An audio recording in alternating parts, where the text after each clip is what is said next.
ادھر آئیے آپ.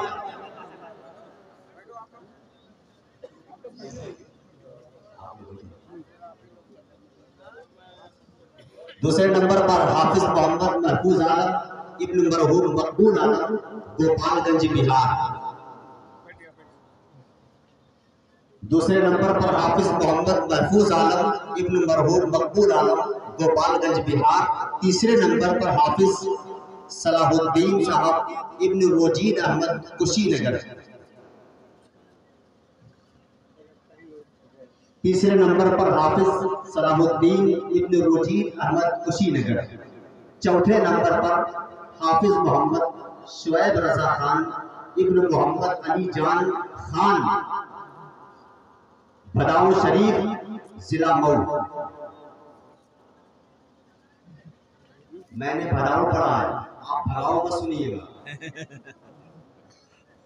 حافظ محمد شعیب رضا خان ابن محمد علی جان خان بھداؤ شریف ضلع مئو. پانچویں نمبر پر حافظ محمد احسان عالم ابن عبد الحمید عالم موتیہاری بہار. نعرہ تکبیر، نعرہ رسالت، علماء اہل سنت، مشائخ اہل سنت، عرس امام الاولیاء، جشن دستار بندی. نعرہ تکبیر، نعرہ رسالت.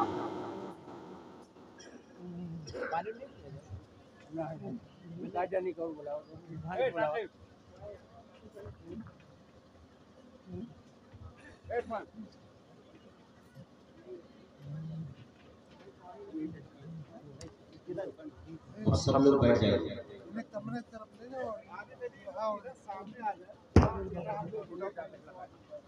سامنے آنا چاہیے، صاف فرما رہے کہ آپ لوگ سامنے آ جائیں.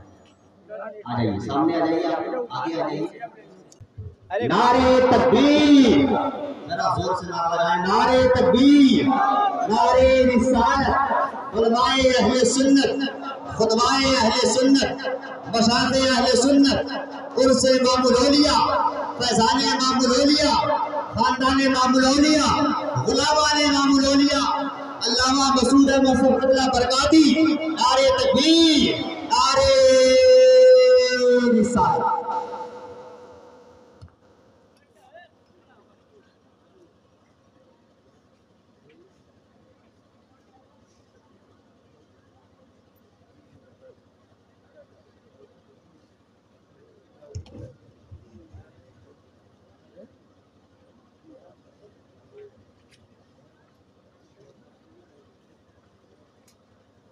السلام علیکم ورحمۃ اللہ وبرکاتہ.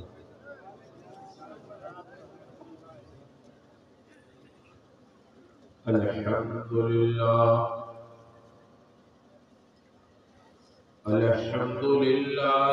نحمده ونستعینه ونستغفره ونؤمن به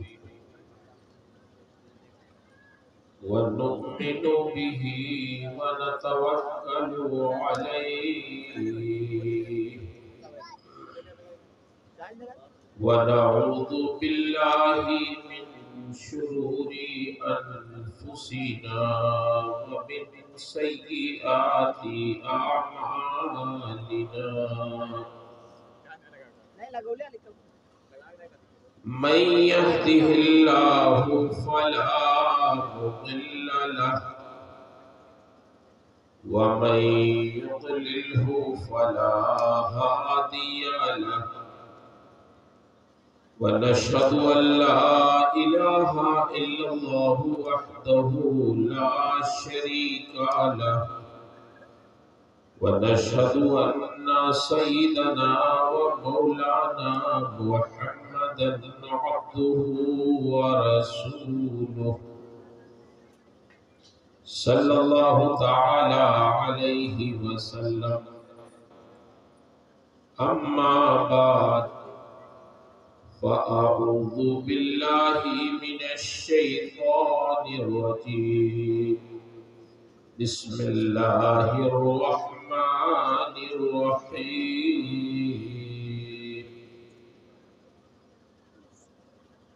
إنا نحن نزلنا الذكر وإنا له لحافظون. حافظون آمنت بالله صدق الله العظيم وصدق رسوله النبي الأمين الكريم ونحن على ذلك لمن الشاهدين والشاكرين والحمد لله رب العالمين۔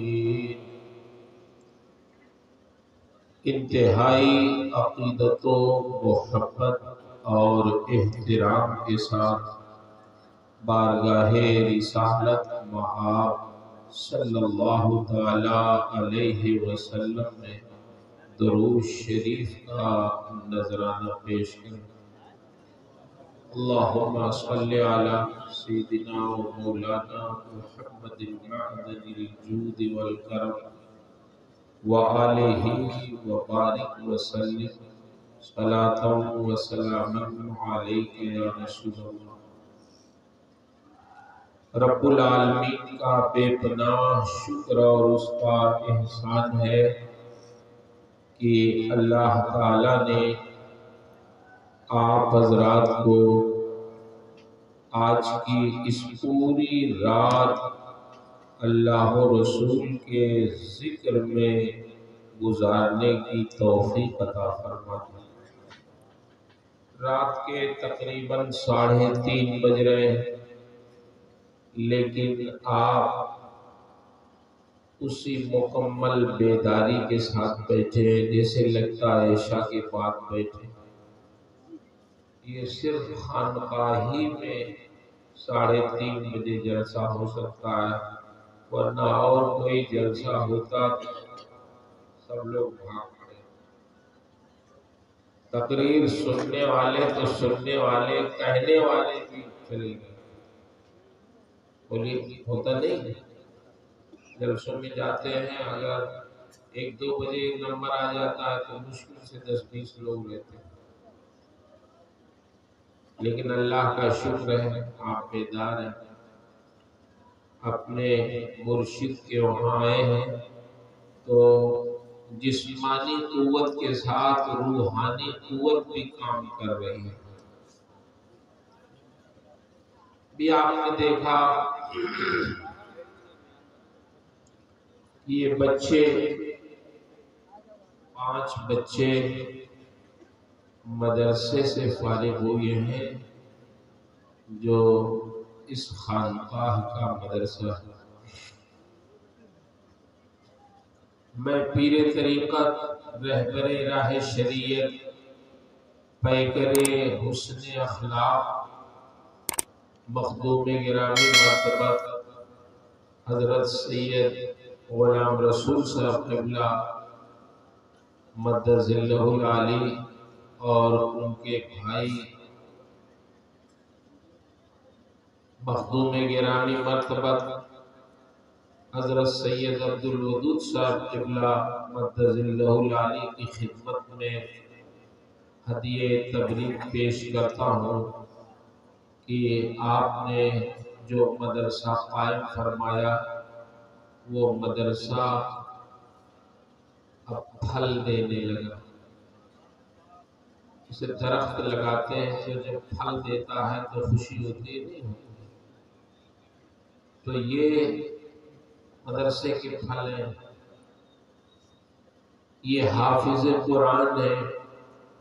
میں ان کے والدین کو بھی بہت مبارکباد پیش کرتا ہوں جنہوں نے اپنے ان بچوں کو علم دین کے لیے منتخب فرمایا۔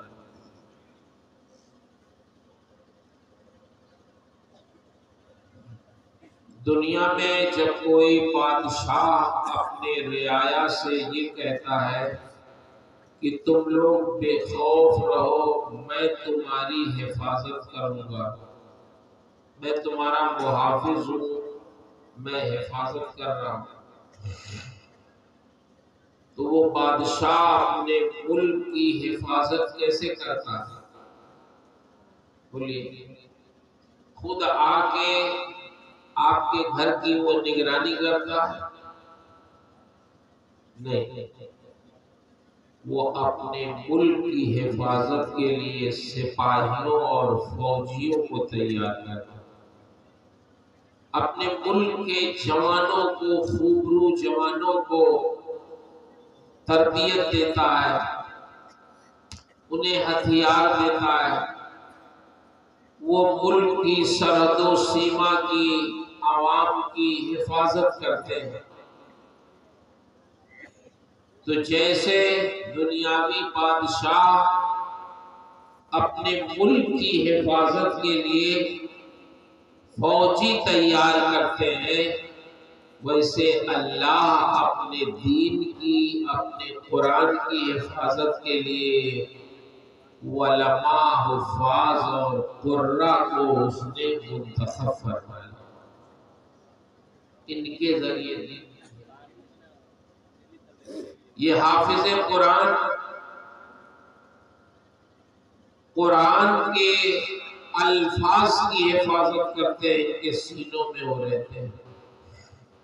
قاری قرآن قرآن کے حروف اور صفات کی حفاظت کرتے ہیں، علماء قرآن کے معانی کی حفاظت کرتے ہیں، اور ہمارے مشائخ قرآن کے معارف کی حفاظت۔ یہ قرآن کی حفاظت کی ذمہ داری اللہ نے لی ہے، اور اپنے انہی بندوں سے ان کی حفاظت سبب بنا دی۔ ویسے تو وہ حافظ حقیقی ہوئی، ہم سب کی وہی حفاظت۔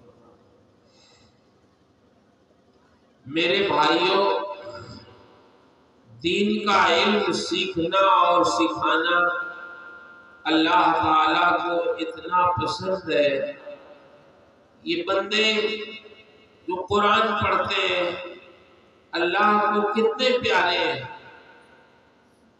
آپ غور کرو، کاروبار کی کمی دنیا میں نہیں ہے، لیکن ایک دکاندار صبح اٹھتا ہے تو اپنی دکان کھولتا ہے، ایک ٹیلر صبح اٹھتا ہے تو کپڑا کاٹتا ہے، سلتا ہے، ایک لوہار صبح اٹھتا ہے اپنی بھٹی جلاتا ہے، لوہا اس میں ڈالتا ہے۔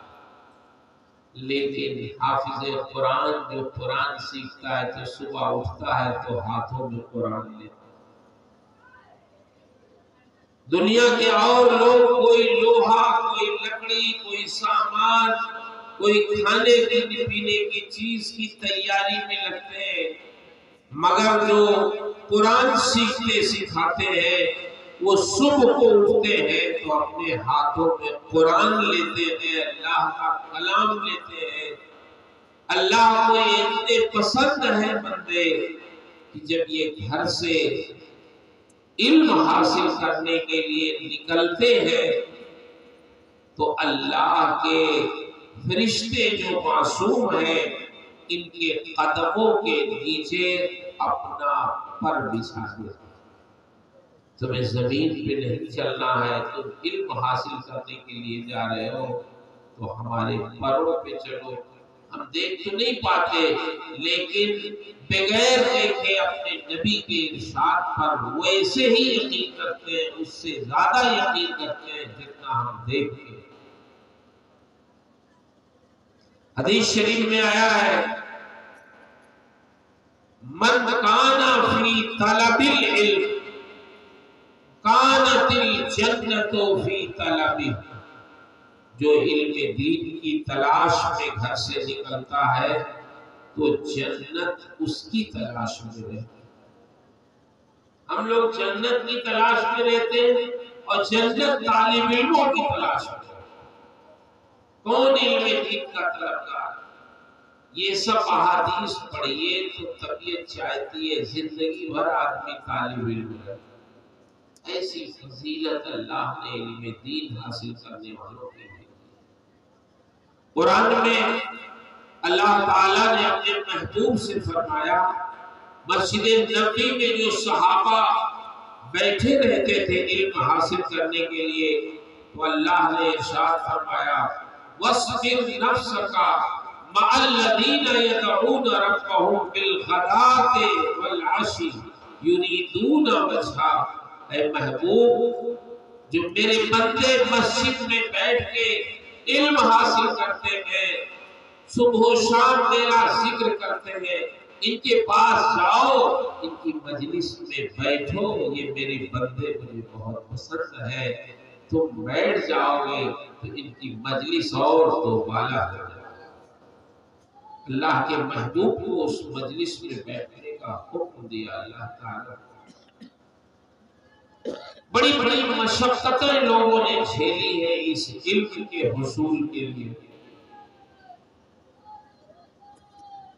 تو مدرسے بہت ضرورت کے ہیں ہمارے۔ اگر یہ مدرسے نہ چلیں تو ہم لوگ جو آپ کو کچھ سنا رہے ہیں، ہم لوگ پیدا نہیں ہو سکتے، عالم پیدا نہیں ہو سکتے۔ رمضان میں جو آپ تراویح سنتے ہیں، حافظ کہاں سے پائیں گے؟ تو میں بہت مبارکباد پیش کرتا ہوں مخدوم گرامی حضرت سید غلام رسول صاحب قبلہ اور ان کے بھائی سید عبدالقدوس صاحب قبلہ کو کہ آپ حضرات نے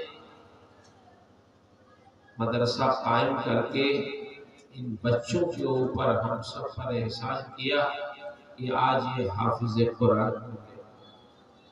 مدرسوں کے بارے میں کبھی کبھی غلط فہمیاں، جیسے آج کل بڑی غلط فہمیاں رہتی ہیں، کچھ اپنے لوگ بھی کہتے ہیں کہ پڑھائی لکھائی نہیں ہوتی، یہ تو لوگوں نے دھندا بنا لیا ہے مدرسے کا۔ کسی زمانے میں نظام الملک جامعہ نظامیہ اس نے قائم کیا تھا بغداد میں، تو اس سے بھی لوگ کہتے تھے کہ تم اتنا پیسہ مدرسے پہ خرچ کرتے ہو، تمہارے مدرسے میں پڑھائی نہیں ہوتی، کیوں اتنا پیسہ خرچ کرتے ہو؟ مولوی لوگ سمجھاتا تھا کہ بھائی ہوتی ہے، پڑھتے ہیں لوگ، مولانا لوگ پیدا ہوتے ہیں، بڑے بڑے مولانا پیدا ہوئے، اس سے حضور سے پاک نے بھی اس میں علم حاصل کی اس مدرسے میں۔ لیکن جب بہت شکایت لوگوں نے کی تو ایک دن نظام الملک اس کے معائنے کے لیے رات میں گیا، اور جب معائنہ کیا تو واقعی کوئی طالب علم پڑھتا ہوا نہیں ملا، کوئی سو رہا، کچھ بچے گپ شپ کر رہے ہیں، کچھ کھیل کود میں ہیں، کوئی اس کو پڑھتا ہوا نہیں ملا۔ تو اس نے سوچا کہ واقعی مدرسہ بند ہی کر دینا چاہیے مجھے، میرے مشیر صحیح کہہ رہے تھے، لوٹا کہ اب مدرسہ نہیں چلانا ہے، یہی پیسہ کسی دوسرے رفاہی کام میں لگا دیا۔ لیکن جب لوٹا تو دیکھا کہ ایک بچہ درخت کے نیچے بیٹھ کر اپنا چراغ جلا کر قرآن و حدیث پڑھنے میں مصروف۔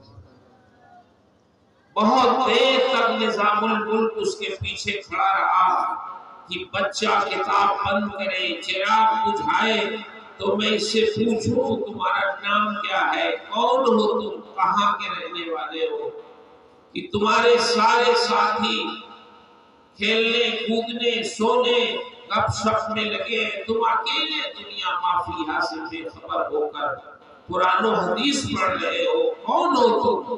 بہت دیر تک انتظار کرتا رہا، لیکن طالب علم نے اپنا نہ چراغ بجھایا نہ کتاب بند کی، یہاں تک کہ صبح کی اذان ہوئی۔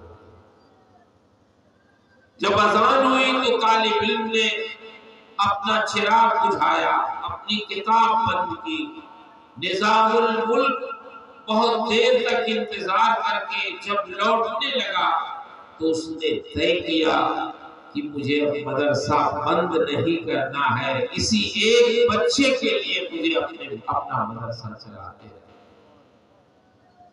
وہی ایک بچہ بعد میں امام غزالی کے نام سے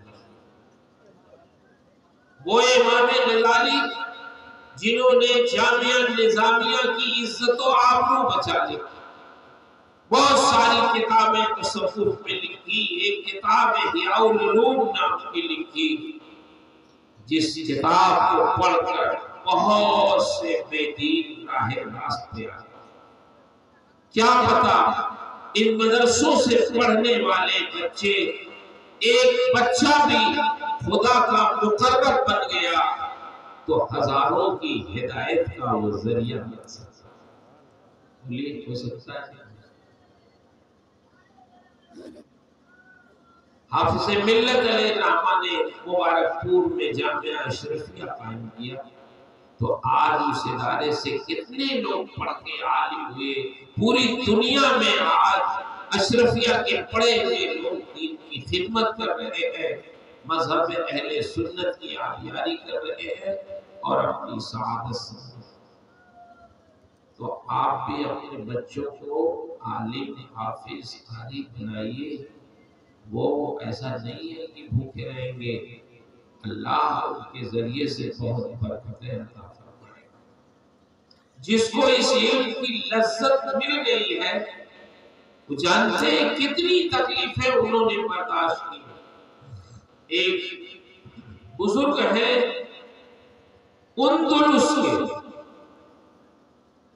اندلس کے رہنے قرطبہ، جن کا نام تھا بقی بن مخلد قرطبی۔ آپ نقشہ اٹھا کے دیکھیے، کہاں اندلس ہے، کہاں بغداد ہے، کتنی مسافت ہے، اللہ اکبر، سمندر بھی بیچ میں آئل ہے۔ لیکن بقی بن مخلد کہتے ہیں قرطبی کہ میں نے یہ سنا کہ بغداد میں امام احمد بن حنبل یہ رسول اللہ صلی اللہ علیہ وسلم کی حدیث پڑھا رہے ہیں۔ تو مجھے شوق ہوا، چلو امام احمد بن حنبل سے علم حدیث پڑھو۔ سرکار کی حدیثیں پڑھنے کا شوق ہوا۔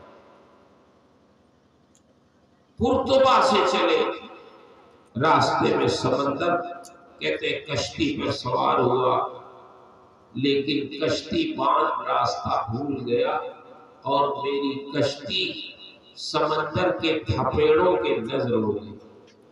کبھی ادھر جاتی کبھی ادھر جاتی، راستے کا پتہ نہیں، تھپیڑوں کے نظر ہو گئی، کبھی اوپر جاتی کبھی نیچے آتی، لگتا اب ڈوبی تب ڈوبی۔ میں نے یقین کر لیا کہ اب خشکی کا دیکھنا نصیب نہیں ہوگا، سمندر ہی میں ڈوب جائیں گے۔ قے بہت ہوئی سمندری سفر میں، جسم کمزور ہو گیا، خدا خدا کر کے کئی دنوں کے بعد میری کشتی ساحل پہ جا کے لگی۔ اللہ کا شکر ادا کیا، یا اللہ تو نے میری جان بچا لی۔ کشتی سے اترا، اپنا سامان اپنے سر پہ رکھا۔ جب میں نے ایک شخص سے پوچھا کہ یہ بتاؤ یہاں سے بغداد ابھی کتنی دور ہے، اس نے کہا بغداد 700 میل ہے یہاں سے، کلومیٹر نہیں میل، 700 میل بغداد ہے۔ میں نے کہا پھر بھی میں جاؤں گا، ہمت نہیں ہارا، کمزور ہو گیا تھا۔ اس زمانے میں نہ موٹر گاڑی، نہ موٹر سائیکل، نہ ہوائی جہاز، پیدل سفر، ہمت تھی۔ رسول اللہ صلی اللہ علیہ وسلم کی حدیثیں سیکھنے کا شوق تھا۔ میں نے کہا جاؤں گا بغداد میں، کبھی تو پہنچوں گا۔ چلتا رہا، جسم کمزور بھی بہت ہو گیا تھا، یہاں تک کہ بغداد کے قریب پہنچ گیا۔ ایک شخص ادھر سے آتا دکھائی دیا تو میں نے کہا بغداد کتنی دور ہے؟ کہا بس اب آپ پہنچنے والے ہیں، بغداد قریب آ گیا ہے۔ لیکن یہ بتاؤ کہاں سے آ رہے ہو، کیا کرنے کے لیے بغداد جا رہے ہو، مقصد کوئی تاجر ہو؟ میں نے کہا نہیں، میں کوئی تاجر نہیں ہوں، میں اندلس قرطبہ سے آ رہا ہوں۔ بغداد امام احمد بن حنبل جو محدث وقت ہے، ان سے اپنے رسول کی حدیثیں پڑھنے کے لیے جا رہا ہوں، میں طالب علم۔ اس نے ٹھنڈی سانس لی گہری اور اس نے کہا اے اللہ کے بندے، تو نے اتنا لمبا سفر کیا، امام احمد بن حنبل سے ملنے کے لیے، لیکن تیری خواہش پوری نہیں ہو سکے گی۔ میں نے کہا کیوں؟ کہا امام احمد بن حنبل پر حاکم وقت ناراض ہو گیا ہے، ان کو نظر بند کر دیا اس نے، ان کے گھر میں بند کر دیا، نہ کسی سے وہ مل سکتے ہیں، نہ کسی کو پڑھا سکتے ہیں، نہ کوئی ان سے مل سکتا ہے، اس لیے تم بغداد جاؤ گے تو تمہارا جانا بیکار ہے۔ امام احمد بن حنبل سے تم ملاقات بھی نہیں کر سکتے، پڑھانا تو دور کی بات۔ آپ سوچیں جو اتنا لمبا سفر کر کے گیا ہو اور اس کی مراد حاصل نہ ہو تو اس کے دل پہ کیا گزرے گی۔ میں نے کہا سنو، اب تو میں بغداد آ گیا ہوں، بغداد جاؤں گا، امام احمد بن حنبل سے ملنے کی کوئی صورت ضرور نکالوں گا۔ میں اپنے بچوں سے عرض کروں گا آج کتنی سہولت ہے مدرسوں میں پڑھنے پڑھانے کی، عمارت ہے، کھانے کا انتظام ہے، رہنے کا انتظام ہے، روشنی ہے، کتابیں ہیں، استاد ہیں، ساری سہولتیں ایک جگہ مہیا ہیں۔ اس زمانے میں لوگ سینکڑوں میل کا سفر کر کے ایک استاد سے علم حاصل کرنے جاتے تھے، نہ رہنے کا کوئی انتظام ہوتا تھا، خود رہنے کا انتظام کرتے، کھانے کا انتظام کرتے، صرف اتنی اجازت مانگتے کہ حضور اپنی درسگاہ میں بیٹھ کر پڑھنے کی اجازت ہے۔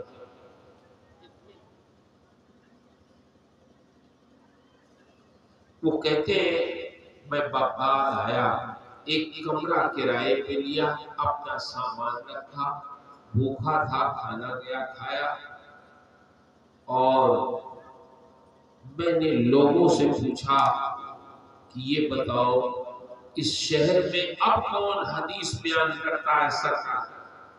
لوگوں نے کہا امام احمد بن حنبل بیان کرتے تھے۔ حاکم وقت ناراض ہو گیا، ان کو نظر بند کر دیا۔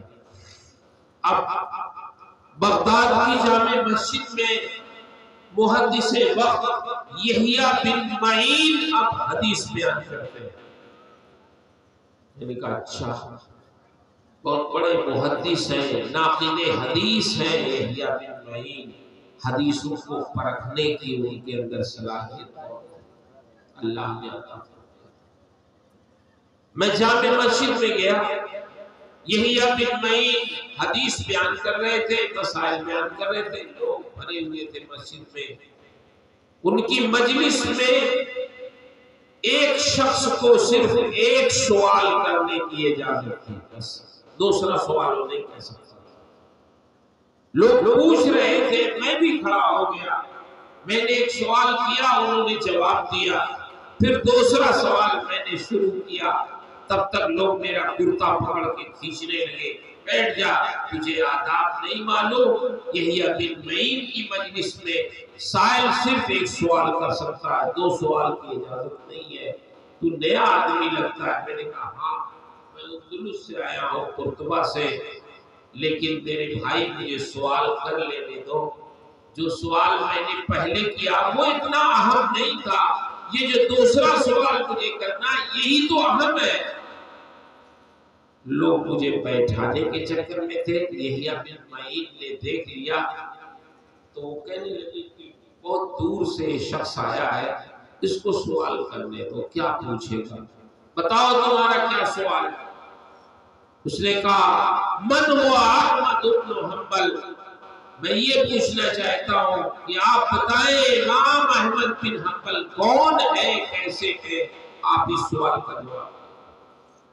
حاکم وقت ان سے ناراض تھا تو لوگوں کی ہمت بھی نہیں تھی کہ ان کی تعریف میں کچھ کہیں، اور برائی کریں تو برائی تھی نہیں ان میں، ضمیر کے خلاف بھی کچھ نہیں کر سکتے تھے، خاموشی پورے مجمع پہ طاری ہو گئی۔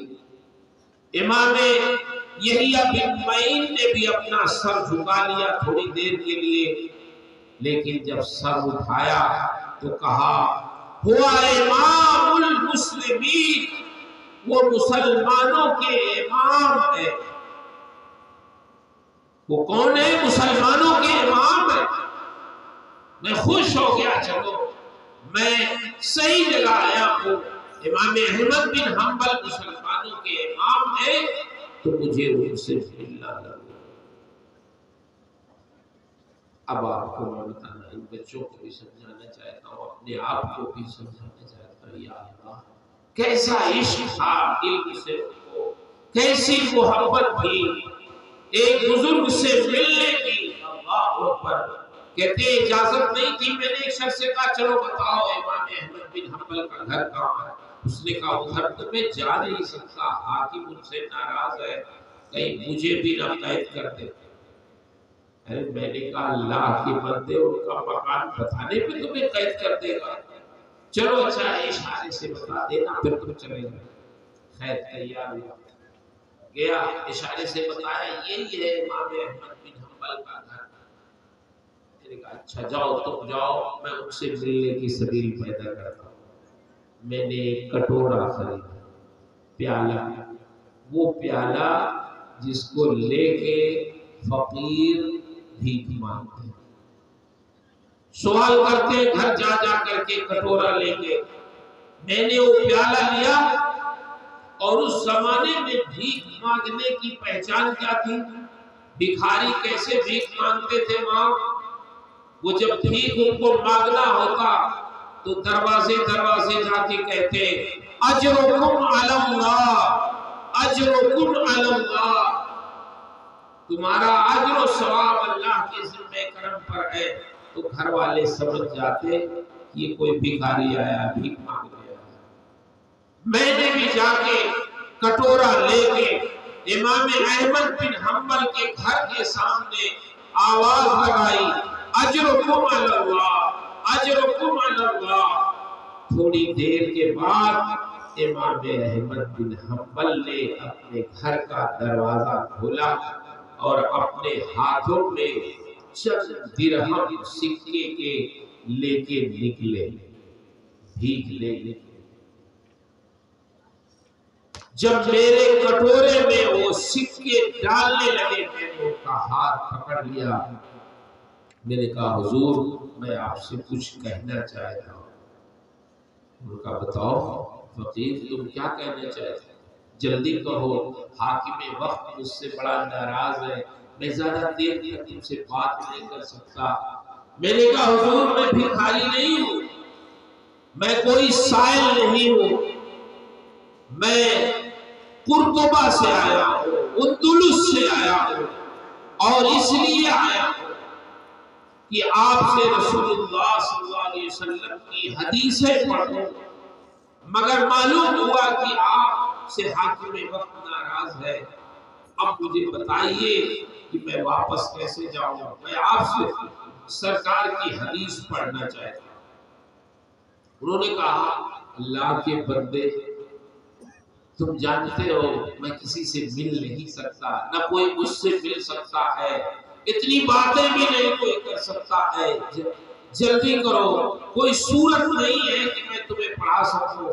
میں نے کہا حضور میں بتاتا ہوں صورت کیا ہے، میں روز اسی طرح بھکاری بن کر، سائل بن کر آپ کے دروازے پہ آؤں گا، آواز لگاؤں گا، آپ سکے لے کے نکلیے گا، اگر کوئی نظر آئے گا تیسرا آدمی تو یہ سکے میرے کٹورے میں ڈال دیجئے گا، میں چلا جاؤں گا سائل بن کر، لیکن اگر کوئی نہیں نظر آئے گا تو آپ رسول اللہ کی ایک تو حدیث سنا دیجئے گا، سن کے میں چلا جاؤں گا، اس طرح میں آپ سے حدیث حاصل کروں۔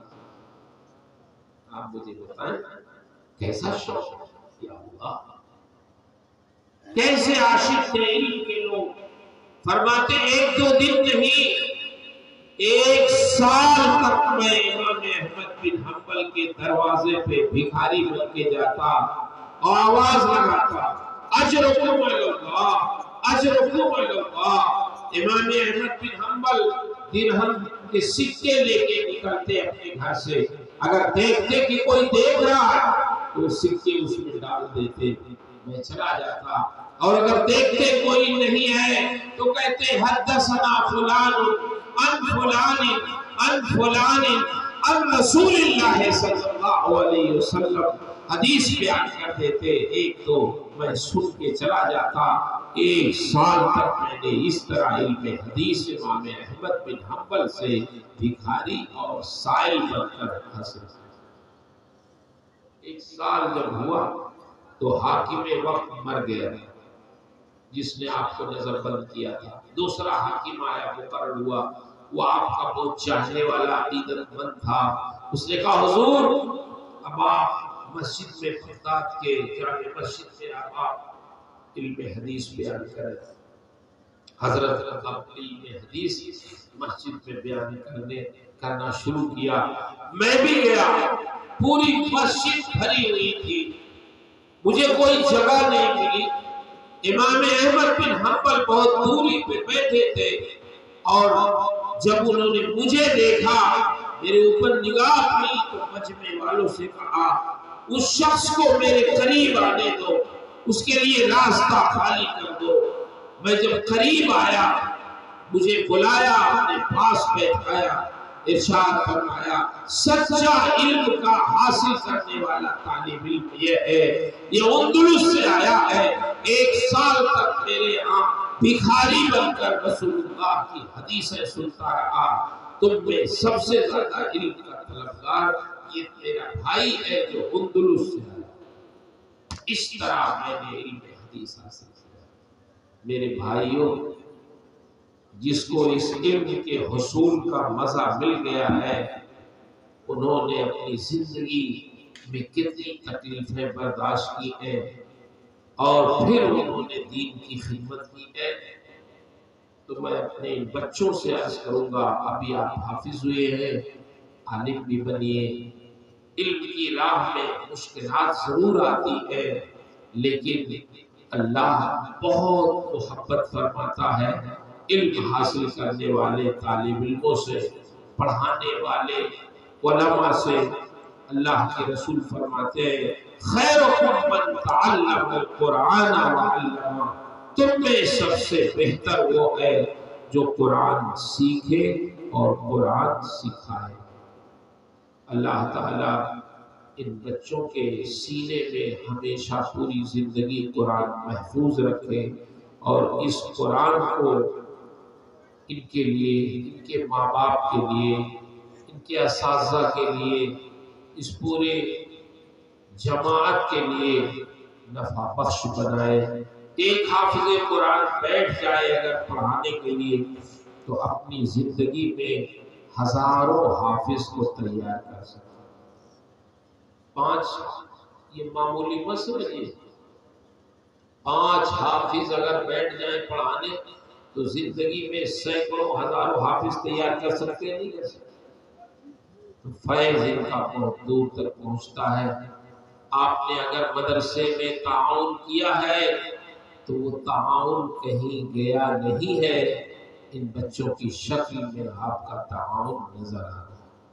اس لیے میں گزارش کروں گا، سید صاحب ہمارے تو بہت شریف آدمی ہیں، یہ معلوم نہیں آپ سے چلتے چلتے کے لیے کہتے بھی ہوں گے کہ نہیں کہتے ہوں گے، ان میں شرافت بہت ہے، لیکن میں کہتا ہوں کہ اگر وہ نہیں کہہ رہے ہیں تو مدرسہ آخر چلتا کیسے؟ یہ خرچ تو ہوتا ہے، اساتذہ کی تنخواہ، ان بچوں کے کھانے پینے، رہنے سہنے کا خرچ، بلڈنگ کا خرچ، تو اللہ نے آپ حضرات میں، مریدین متقدین میں جن کو اس لائق بنایا ہے کہ وہ اچھا خاصا تعاون کر سکتے ہیں، تو سب لوگ اپنی اپنی حیثیت کے مطابق اس مدرسے کی خدمت کریں، اپنا مدرسہ سمجھیں، اپنی خانقاہ کا ادارہ سمجھیں، اس کی بھرپور خدمت کریں، تاکہ اس سال اگر 5 حافظ پیدا ہوئے ہیں تو آئندہ سال اس کا ڈبل، اس کا تربل، اس کا چوگنا حفاظ ہو۔ بولیے انشاءاللہ ہوں گے، بولیے خدمت کریں گے، ہاں خدمت کریے۔ اللہ تعالیٰ آپ حضرات کو جزائے خیر دے، ہمارے مشائخ بالخصوص امام الاولیاء کی فیض و برکات سے آپ کو، ہم سب کو اللہ فیض یاب فرمائے، اپنے محبوب بندوں کے نقش قدم پہ چلنے کی توفیق عطا فرمائے۔ ہمارے یہ پیران طریقت مخدومان گرامی ان کی عمروں میں اللہ برکت دے، ان کی صحت میں برکت دے، ان کے اخلاق میں اور برکتیں عطا فرمائے اور درجات بلند فرمائے۔ ہاں سمجھ رہا ہوں، میں اپنا نظرانہ نہیں سمجھ رہا ہوں۔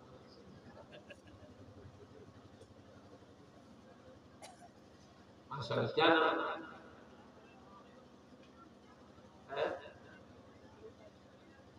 ماشاء اللہ، اللہ آپ کو جزائے خیر قبول فرمائے۔ یہ صاحب